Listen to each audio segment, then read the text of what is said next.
Hello mga ading! So, a day in the life as a aspiring content creator, 16 years old. So, ngayon na lang ulit nakapag-reels ang person. So, syempre, ang unang ginagawa sa umaga is maghugas ng plato kahit wala pa yung hilamos. So, naghugas na ako dyan ng plato and then yan, tapos na maghugas. And then, gagawin mo, okay? Tumingin ka kay ate. Tingin, ikaw yung magbibideo sa akin. Okay, naiintindihan mo? Oh, ulit. Ikaw ang magbibideo sa akin. Naintindihan mo ba? Apa! Okay So, eto nga pala yung binidyo ng kapatid ko. Kahit sobrang gulo niyan, pero ang cute niyan.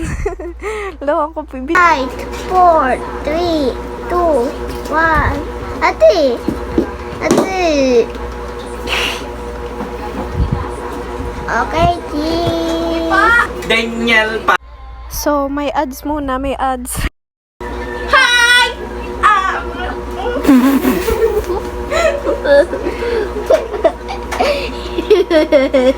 Bakit? Maganda si ate ha? Kasi nakaganda ka. Maganda si... Nilalagay ko na nga pala sa hanger and then yan, may silbi na pala yung kapayatan ko. Pwede pala siyang pansabit ng ng mga damit yung kapayatan ko. So, yun. Yan, sasampay ko na lang yung mga damit na yan. So, ayan, nakasampay na. And then, kinuha ko na din pala dyan yung toothbrush ko. And then nakita ko pala na parang watak-watak pa talaga siya. So, kawawa naman. So, pinagpahinga ko na siya. And yan, lalabas ako ng bahay kahit wala pa akong ayos. Siyempre, kailangan. Kasi wala akong toothbrush. Hindi ako papayag na hindi ako magtutoothbrush siya umaga. Kumuha na ako ng 20 pesos yan. And then lumabas na ako ng bahay para bumili na ng toothbrush. Fast forward para nakabili na ako. So, uwi na lang ako ng bahay. And then, And then, yun nga. Pagka uwi ko dyan, syempre, nag-ayos na ako ng mukha ko. Nag-headband ako dyan. Nakakapagod. Okay lang. So, nag-headband na ako dyan. And then, nag-ilamos na ang person. So, may tanong nga po pala ako dyan sa mga college student dyan. Kung fix po ba talaga yung schedule nyo or pabago-bago po ng schedule, ganun po.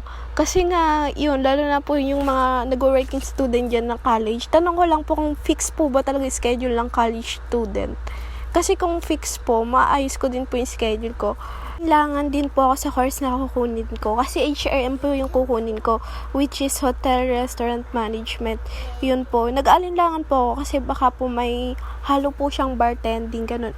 Bawal po kasi yun sa religion namin. Kaya yun, nag-aalinlangan ako. Kung meron man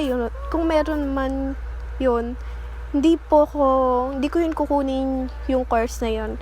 Magti-teacher na lang po ako. Kasi second choice ko po is teacher, which is good naman para talaga sa education natin. Lalo na kailangan po ng mga bata ngayon. Kasi syempre, hindi na po natin natututukan kasi puro na lang gadget, ganyan.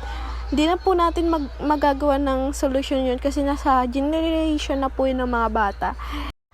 Maagapan po yun if ever man po na lumalabas po sila ng bahay, ganun. Pinapalabas niyo po sila para makapaghalubilo po sa mga batang nasa labas, ganun. Doon niyo po magagawa ng paraan yun. Kasi pag puro po sila gadget, ganyan, naapektuhan po yung pag-develop ng kanilang brain. Lalo na po ngayon na kinakailangan ng mga bata na sa public speaking, katulad po niyan. Lalo na po masama po sa kabataan na yung lalo na po yung mga sobra, lalo na sa gadget, yan po. Lalo na sa mga paglalaro ng gadget, ganyan. Doon po parang naapektuhan, parang bumabagal po yung kanilang pag-develop. Ganun po. Kumbaga sa pagsasalita po nila, hindi po nila masyado ma-express yung sarili nila. Yun po. Kaya kailangan pakiintindi po mabigyang suporta, hindi lang po naman yun gampanin ng isang guro, kundi gampanin po yan lalo na po ng magulang. Yun lamang po. Thank you for watching.